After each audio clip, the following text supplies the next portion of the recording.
Hello students, welcome back to computer science exam correct channel. तो आप सब कैसे हैं और आप लोगों की कैसी प्रिपरेशन चल रही है। आई होप कि आप सभी अच्छे होंगे और आप लोग अपनी प्रिपरेशन भी जोर शोरों पे कर रहे होंगे। और अगर आप थोड़ा सा भी लूज है तो प्लीज़ आप अपनी कोशिश जारी रखिएगा, मेहनत जरूर कीजिएगा, क्योंकि एग्ज़ाम जो है आपका पीजीटी कंप्यूटर साइंस का एग्ज़ाम जैन फैब में हो जाएगा। और एस्टेट के एग्ज़ाम की तो डेट ऑलरेडी आ चुकी है, जो कि नवंबर जैन के अंदर है, 2 और 3 जैन को।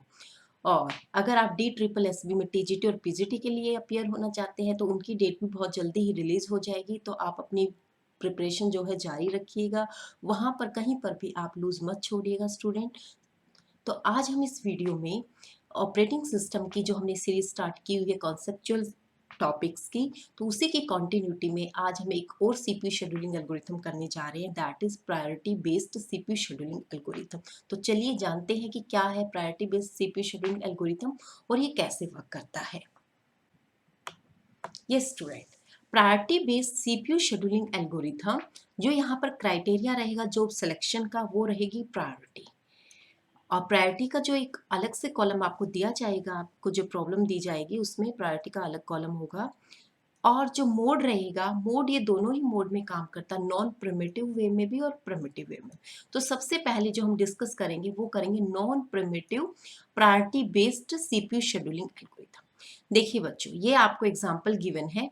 इस एग्जांपल में आप क्या देख रहे हैं, प्रायोरिटी आपको गिवन है, प्रोसेस नंबर आपको गिवन है, 6 प्रोसेसेस हैं, और आपको अराइवल टाइम गिवन है और बर्स्ट टाइम गिवन है। क्योंकि आप नॉन प्रिमिटिव कर रहे हैं तो नॉन प्रिमिटिव का मैं आप एक बार फिर से आपको आइडिया दे देती हूँ कि एक बार किसी प्रोसेस को अगर आप सीपीयू का लोकेट कर देते हैं तो सीपीयू तब तक उस प्रोसेस को रिलीज नहीं करेगा जब तक कि वो कंप्लीट नहीं हो जाता। ठीक है। तो यहाँ पर जो आप प्रायोरिटी वाला कॉलम देख रहे हैं, यहाँ पर डिफरेंट डिफरेंट प्रायोरिटीज गिवन है। जो हाईएस्ट नंबर होगा उसको हम हाईएस्ट प्रायोरिटी कंसीडर करेंगे, और जो लोवेस्ट नंबर है दैट इज 1, इसको हम लोवेस्ट प्रायोरिटी कंसीडर करेंगे। तो जो हाईएस्ट प्रायोरिटी वाला प्रोसेस होगा वो पहले एग्जीक्यूट होगा, और जो लोअर प्रायोरिटीज के जो प्रोसेसेस होंगे वो बाद में एग्जीक्यूट होंगे। तो देखिए, चलते हैं यहाँ पर और देखते हैं कि non primitive priority based CPU scheduling algorithm कैसे वर्क करता है।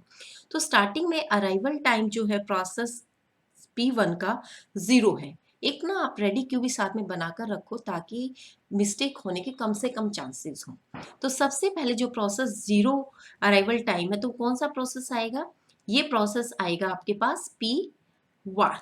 और इसका बर्स्ट टाइम क्या है बच्चों, इसका बर्स्ट टाइम है 4, यानी कि ये 4 मिली सेकेंड तक ये एग्जीक्यूट होगा क्योंकि ये नॉन प्रिमिटिव है। अब देखिए, आपके पास P1 है, P1 के बाद आपने P1 को एग्जीक्यूट किया, ठीक है, तो आपने इसको सीपीयू को असाइन कर दिया। उसके बाद आपके पास जो रेडी क्यू में है, रेडी क्यू में कौन कौन से प्रोसेसेस आ चुके हैं, क्योंकि प्रोसेस P1 जब एग्जीक्यूट हो रहा था 4 मिली सेकेंड इसको लगे एग्जीक्यूट होने में। तो इन बिटवीन कौन कौन से प्रोसेसेस आ गए हैं, प्रोसेस आपका P2 आ गया है, और P3 आ गया है, और P4 आ गया है। ये वाले P2, P3 और P4, ठीक है, क्योंकि बर्स्ट टाइम इसका क्या था, 4 था। तो इसके अकॉर्डिंग फोर्थ जो आपका अराइवल टाइम गिवन है, सॉरी एक मिनट, जो आपका प्रोसेस जो P5 भी आपका जो है रेडी क्यू में आ चुका है बच्चों, क्योंकि अराइवल टाइम P5 का जो है वो 4 है, यानी कि आपके पास कौन कौन से प्रोसेसेस रेडी क्यू में आ चुके हैं इन बिटवीन, या you can say while P1 is executing. P2 आ गया, P3 आ गया, P4 आ गया और P5 आ गया। ठीक है। अब देखिए, P2 का जो प्रायोरिटी है that is 5, sorry that is 5, और P3 की प्रायोरिटी क्या है, P3 की प्रायोरिटी है 7, यानी कि हाईएस्ट प्रायोरिटी इस प्रोसेस की है।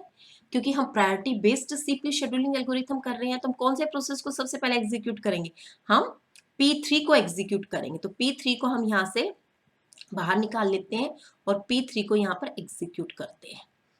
कितने टाइम तक होगा ये, क्योंकि इसका बर्स्ट टाइम क्या है, 1 है, यानी कि 5 मिली सेकेंड पर आपका P3 जो है प्रोसेस वो कंप्लीट हो जाएगा। अब आपके पास कौन कौन से प्रोसेसेस बचे हैं, अब आप एक चीज और कंसीडर करेंगे, 1 मिली सेकेंड एक बार और एक्स्ट्रा आपका प्रोसेस जो है चल पड़ा है, यानी कि फिफ्थ अराइवल टाइम तक आप पहुंच चुके हैं। फिफ्थ अराइवल टाइम तक आपके पास प्रोसेस जो है P6 भी रेडी क्यू में आ चुका है। इस चीज का भी बच्चों पैरेलली आपको ध्यान रखना है। ऐसा नहीं कि एक रेडी क्यू से आपने प्रोसेस को उठाया और आपने उसको एग्जीक्यूट करना शुरू कर दिया। आपको ये चीज भी ध्यान रखनी है कि कौन सा प्रोसेस अब रेडी क्यू में आएगा। ठीक है, जैसे कि अब P6 आ गया है क्योंकि आपने फिफ्थ मिली सेकेंड तक आप इसको एग्जीक्यूट कर चुके हैं। देखो अराइवल टाइम फिफ्थ और प्रोसेस P6 आपके पास रेडी क्यू में आ चुका है। अब देखो आपके पास प्रोसेसेस कौन से हैं, P2, P4, P5 और P6। अब जो हाईएस्ट प्रायोरिटी है P3 के बाद वो कौन से प्रोसेस के, आई थिंक 6 है हाईएस्ट प्रायोरिटी, और ये कौन से प्रोसेस की है, P6 की है। तो हम इसको पहले एग्जीक्यूट करेंगे P6 को। P6 का बर्स्ट टाइम बच्चों क्या है, वो है 6, यानी कि 5 + 6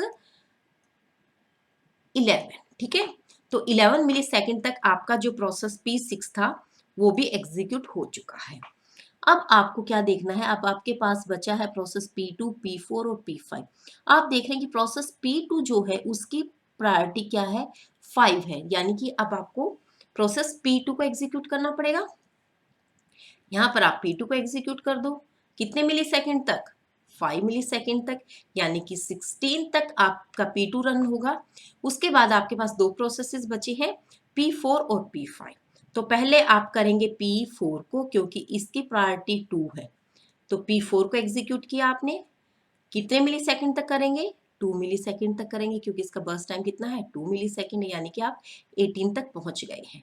तो यहाँ पर P4 को भी डिलीट कर दो। अब आपके पास एक ही प्रोसेस बचा है P5 और उसकी सबसे लोवेस्ट प्रायोरिटी थी, इसलिए इसने लास्ट में आपने इसको एग्जीक्यूट किया है P5 को। ठीक है, अब रेडी क्यू भी आपका ब्लैंक हो गया है और P5 कितने टाइम तक चलेगा, 3 मिली सेकेंड इसका टाइम है। तो ये आपका 21 मिली सेकेंड तक आपका ये प्रोसेस चलेगा। तो बच्चों इस तरीके से आप non primitive priority based CPU scheduling algorithm करेंगे। इसमें आपने क्या किया, स्टार्टिंग में तो आपने प्रोसेस जो भी फर्स्ट आया जीरो अराइवल टाइम पे या जो भी लेटेस्ट टाइम है, कई बार आपको यहाँ पे 0 दे दिया जाएगा, यहाँ पर 1 भी दिया जा सकता है, यहाँ 2 भी दिया जा सकता है, कुछ भी दिया जा सकता है। एक बच्चे का कमेंट आया हुआ था कि मैडम आपने एक क्वेश्चन अराइवल टाइम 0 से स्टार्ट किया और दूसरा क्वेश्चन आपने अराइवल टाइम 1 से स्टार्ट किया। तो बच्चों ये कुछ भी हो सकता है, ये 0 भी हो सकता है, 1 भी हो सकता है और ये 2 भी हो सकता है। इस केस में आप कुछ नहीं कर सकते हो। जैसे जैसे अराइवल टाइम होगा आपको उसी तरीके से एग्जीक्यूट करना। जैसे यहाँ पे मैंने 0 लिखा क्योंकि अराइवल टाइम 0 था, फिर प्रोसेस P1 आ गया। अगर ये अराइवल टाइम अगर आपका 2 होता तो क्या करती, 2 मिली सेकेंड तक यहाँ पे मैं ब्लैंक शो करती, उसके बाद प्रोसेस P1 को ले आती। तो इस तरीके से आपको कंफ्यूज होने की जरूरत नहीं है, जो अराइवल टाइम होगा उसके अकॉर्डिंग ही आपको एग्जीक्यूट करना है। अब देखते हैं इसका कंप्लीशन टाइम क्या है। अब कंप्लीशन टाइम चेक करो, प्रोसेस P1 का कंप्लीशन टाइम क्या है, 4 मिली सेकेंड पे कंप्लीट हो रहा है ये आपका। उसके बाद P3 का कंप्लीशन टाइम क्या है, 5। P6 का कंप्लीशन टाइम क्या है, 11। P2 का कंप्लीशन टाइम क्या है, 16। और P4 का कंप्लीशन टाइम है बच्चों 18। एंड P5 का जो कंप्लीशन टाइम है दैट इज 21। तो इस तरीके से आप कंप्लीशन टाइम निकाल सकते हैं हर एक प्रोसेस का। अब आपके पास बचा है टर्न अराउंड टाइम। तो टर्न अराउंड टाइम कैसे निकालते हैं हम लोग, turn around time equal to completion time minus arrival time. ठीक है, अब कंप्लीशन टाइम और अराइवल टाइम, 4 - 0 4, 16 - 1 15, 5 - 2 3, 18 - 3 15, 21 - 4 ये कितना हो जाएगा 17, और 11 - 5 ये कितना हो जाएगा 6। तो ये आपका टर्न अराउंड टाइम निकल जाएगा। और इस तरीके से वेटिंग टाइम अगर निकालना हो तो वो क्या हो जाएगा आपका, turn around time minus burst time. तो प्रोसेस P1 का जो वेटिंग टाइम है दैट इज 0, जैसा कि आप देख भी रहे हो। प्रोसेस P2 का जो वेटिंग टाइम है, P2 का वेटिंग टाइम क्या हो जाएगा, turn around time minus arrival time, sorry turn around time minus burst time, 15 - 5 यानी कि 10। उसके बाद 3 - 1 इसका 2 हो जाएगा, 15 माइनस 2 13 हो जाएगा, 17 माइनस 3 14 हो जाएगा, और 6 माइनस, और बच्चों 6 माइनस 6 इसका जो वेटिंग टाइम हो जाएगा ये आपका 0 हो जाएगा। तो इस तरीके से आप इसका वेटिंग टाइम निकाल सकते हैं, टर्न अराउंड टाइम निकालते हैं और कंप्लीशन टाइम निकाल सकते हैं। तो ये था बच्चों आपका non primitive priority based CPU scheduling algorithm. अब जो हम करेंगे वो करेंगे primitive priority based CPU scheduling algorithm. अब प्रिमिटिव का ऑलरेडी आपको पता है कि प्रिमिटिव क्या होता है, कि जिसको आप सीपीयू को प्रिम्प्ट कर सकते हैं during execution of any process. अब मान लीजिए कोई प्रोसेस आपका सीपीयू एग्जीक्यूट कर रहा है और आप उसको प्रिंट करना चाहते हैं, रोकना चाहते हैं, तो आप उसको इजिली रोक पाते हैं। तो अब देखिए बच्चों, इसको हम कैसे सॉल्व करेंगे। देखिए एग्जाम में जो क्वेश्चन है आपको मेंशन होगा कि non priority based CPU scheduling algorithm या primitive priority based CPU scheduling algorithm, ये सब आपको मेंशन होगा, नॉन प्रिमिटिव और प्रिमिटिव, उसके हिसाब से ही आपको क्वेश्चन को करना है। तो अब हम डिस्कस करेंगे प्रिमिटिव के बारे में। अब देखिए आपके पास डिफरेंट प्रोसेसेस गिवन है, डिफरेंट प्रायोरिटीज गिवन है। प्रोसेसेस 6 गिवन है, अराइवल टाइम देखो बच्चों यहाँ पर 1 है। जो मैंने आपको बताया था कि एक बच्चे का कमेंट आया हुआ था कि एक में आपने अराइवल टाइम 0 लिया और एक में आपने अराइवल टाइम 1 लिया है। बच्चों ये मैंने नहीं लिया, ये इस टाइप के क्वेश्चंस एग्जाम में आते हैं, तो आप कंफ्यूज मत हो, जो जैसा दिया गया आपको उसी के हिसाब से सॉल्व करना है। तो अब आपको बर्स्ट टाइम गिवन है, आपको निकालना क्या है कि प्रिमिटिव के केस में आपको ये प्रोसेसेस जो है एग्जीक्यूट करने हैं। तो मैंने बताया था कि आप रेडी क्यू भी साथ के साथ मेंटेन करके चलेंगे तो चांसेस जो हो जाते हैं मिस्टेक होने के कम रह जाते हैं। अब देखिए सबसे पहले जो प्रोसेस है आपका, कौन सा प्रोसेस आपका रेडी क्यू में आएगा, प्रोसेस से P1 आएगा। यहां पर देखो आप इसको शो कर सकते हैं कि 1 मिली सेकेंड तक कोई भी प्रोसेस आपका रेडी क्यू में नहीं आया। यहां पर भी आप शो कर सकते हैं कि 1 मिली सेकेंड तक आपका कोई भी प्रोसेस रेडी क्यू में नहीं है। आफ्टर 1 मिली सेकेंड कौन सा प्रोसेस आपके पास रेडी क्यू में आ गया, प्रोसेस P1 रेडी क्यू में आ गया। ठीक है, अब प्रोसेस P1 रेडी क्यू में आया तो आपने उसका एग्जीक्यूशन स्टार्ट किया, प्रोसेस P1 का एग्जीक्यूशन स्टार्ट किया। अब जैसे ही आपने इसका 1 मिली सेकेंड तक एग्जीक्यूट किया, यानी कि 4 था तो 3 हो गया, 1 मिली सेकेंड तक आप एग्जीक्यूट कर चुके हैं, इसलिए 4 माइनस 1 3 हो गया। तो नेक्स्ट जो अराइवल टाइम है इसको यहां से डिलीट कर दो। उसके बाद नेक्स्ट कौन सा प्रोसेस आ गया, प्रोसेस P2 आ गया और प्रोसेस P3 भी आ गया। दोनों प्रोसेसेस क्या है, सेम टाइम पर एंट्री की है इन्होंने रेडी क्यू के अंदर। अब इन्होंने सेम टाइम पर एंट्री की है तो क्वेश्चन क्या आता है कि priority based CPU scheduling algorithm हम कर रहे हैं, तो इसमें हम प्रायोरिटी को चेक करेंगे। सॉरी बच्चों, प्रायोरिटी क्या देखो आप क्या देखते हो, प्रोसेस जो P3 है उसकी प्रायोरिटी 7 है और प्रोसेस P2 की प्रायोरिटी क्या है, 5। तो हाईएस्ट प्रायोरिटी किसकी है, प्रोसेस P3 की। तो पहले आप प्रोसेस P3 को एग्जीक्यूट करो।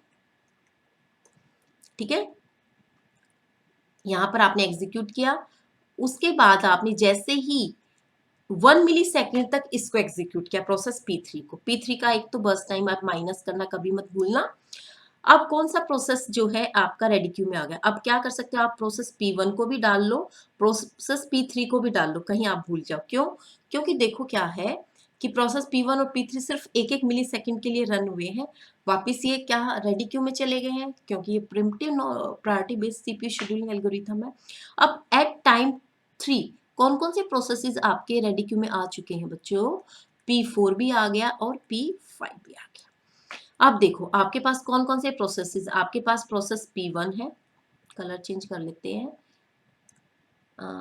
एक मिनट, हाँ, प्रोसेस P1 भी आपके पास रेडी क्यू में जिसका जो प्रायोरिटी है वो 4 है। उसके बाद प्रोसेस P2 भी आपके पास है जिसकी प्रायोरिटी 5 है। प्रोसेस P3 ये तो आपका ऑलरेडी हो चुका, प्रोसेस P3 की भी प्रायोरिटी क्या है आपके पास गिवन है, और प्रोसेस P4 की भी प्रायोरिटी है और प्रोसेस P5 की प्रायोरिटी। अब हाईएस्ट प्रायोरिटी कौन सी है बच्चों, हाईएस्ट प्रायोरिटी आई थिंक कि ये 8 है। ये किसकी है, प्रोसेस P4 की है। तो आप इसको एक सेकंड के लिए एग्जीक्यूट करो, P4 को, P4 को यहां से हटा दो एक बार, P4 को 1 मिली सेकेंड के लिए आपने इसको रन किया। अब देखो 1 मिली सेकेंड तक रन करते ही क्या हुआ, एक नया प्रोसेस और एंटर कर गया, दैट इज 6। अब आपके पास जितने प्रोसेसेस थे वो सारे आपके पास आ चुके हैं। अब P4 को भी वापस ऐड करो क्योंकि ये भी कंप्लीट नहीं हुआ है। अब आपको क्या करना है कि जितने भी प्रोसेसेस गिवन हैं उनकी प्रायोरिटी के हिसाब से आप इनको एग्जीक्यूट करते जाओ। तो सबसे हाईएस्ट प्रायोरिटी किसकी है? प्रोसेस P4 की ही हाईएस्ट प्रायोरिटी, तो P4 को ही यहाँ पर हम एग्जीक्यूट कर लेते हैं।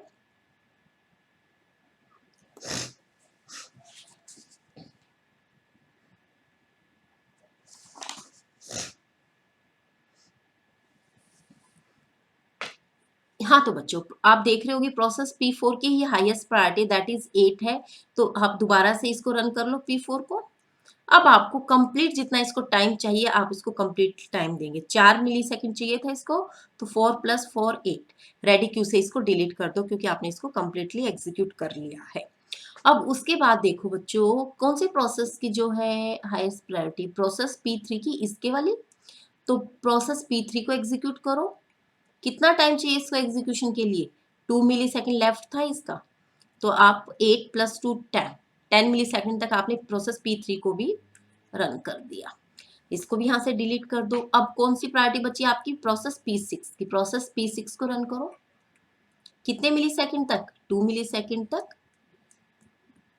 तो 10 + 2 12 हो गया, इसको भी यहाँ से डिलीट करो। उसके बाद P6 भी हो गया आपका। अब आपके पास बच गया P5।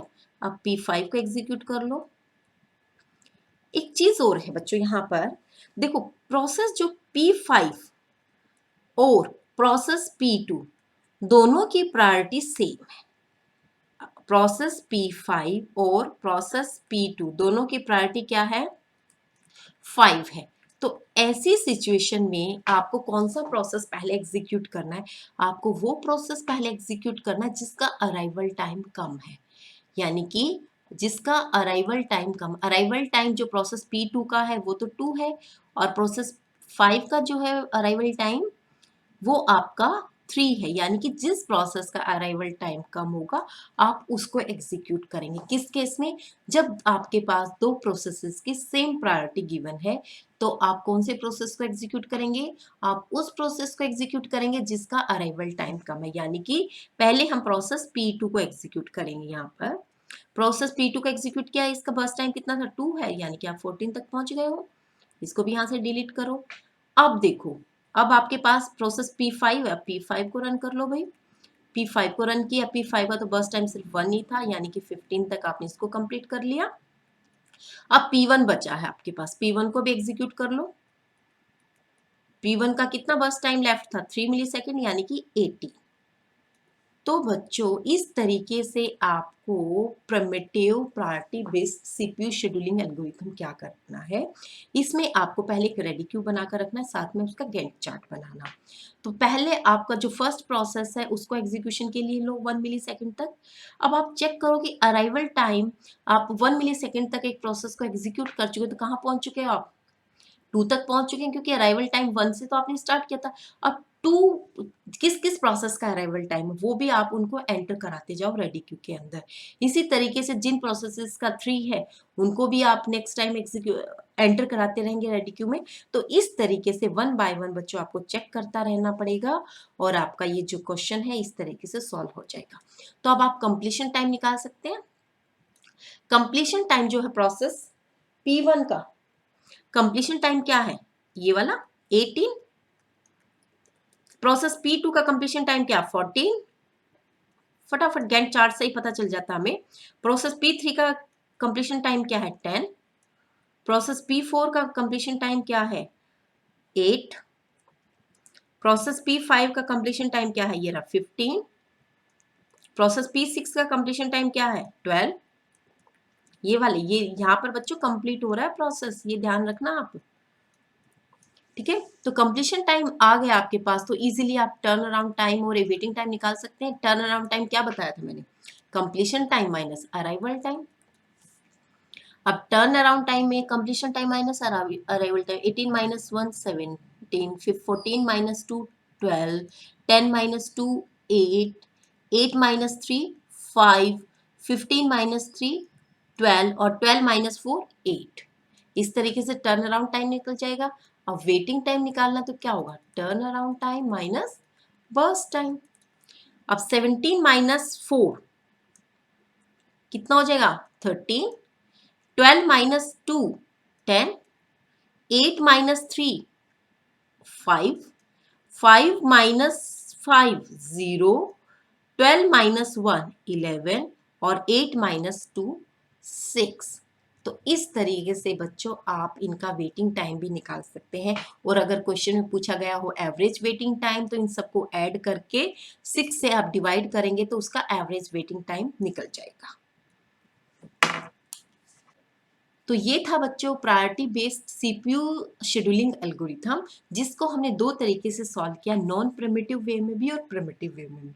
एग्जाम में क्वेश्चन किसी भी टाइप से आ जाता है तो आपको कंफ्यूज होने की जरूरत नहीं है। और अगर आपको फिर भी लगता है कि कहीं पर डाउट है तो एक प्रैक्टिस क्वेश्चन के लिए एक स्पेशल मैं वीडियो बनाऊंगी, जिसमें हम क्या मिक्स क्वेश्चंस करेंगे, जिस तरीके से आपके एग्जाम में क्वेश्चंस आते हैं उस तरीके से। तो वन बाय वन पहले तो हम सारे सीपीयू शेड्यूलिंग एल्गोरिथम्स कंप्लीट कर लेंगे, उसके बाद एक प्रैक्टिस क्वेश्चंस के लिए अलग से एक वीडियो सीरीज रखेंगे जिसमें हम और क्वेश्चंस करेंगे कि आपको जो थोड़ा बहुत भी डाउट होगा वो भी आपका क्लियर हो जाएगा। तो बच्चों आज के लिए इतना ही, मिलते हैं नेक्स्ट वीडियो में नेक्स्ट टॉपिक के साथ। और अगर ये वीडियो आपको पसंद आती है तो प्लीज़ इसे लाइक शेयर और कमेंट कीजिएगा, और चैनल को अगर सब्सक्राइब नहीं किया है तो जल्दी से चैनल को सब्सक्राइब कीजिएगा और बेल आइकन को प्रेस कर दें, ताकि आने वाले वीडियोस का नोटिफिकेशन आपको मिलता रहे। तो मिलते हैं नेक्स्ट वीडियो में, तब तक के लिए थैंक यू।